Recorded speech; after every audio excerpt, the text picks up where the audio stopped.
त्याच्या लाईफ विषयी नाही तर सगळ्या याकोब वंशाचा सगळा दृष्टांत त्याला दाखवला. Praise the Lord.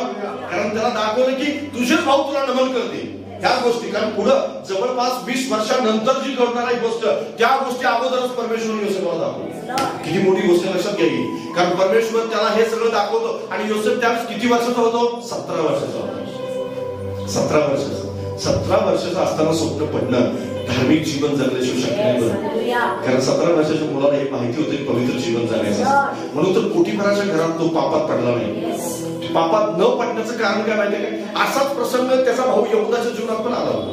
पण तो यहुदा सहज फसला. बेन्यामीनच्या जीवनात, रौबेनाच्या जीवनात पण आला होता. पण रौबेन सहज फसला. पण योसेफाच्या जीवनात सेम प्रसंग आला. त्यावेळेस योसेफ फसला नाही. Praise the Lord. हालेलुया. का फसला नाही योसेफ? कारण योसेफ सुरुवातीपासून धार्मिक जीवन जगला. तुम्ही धार्मिक असाल ना, लोकांनी तुमच्यावर कृपा करावी.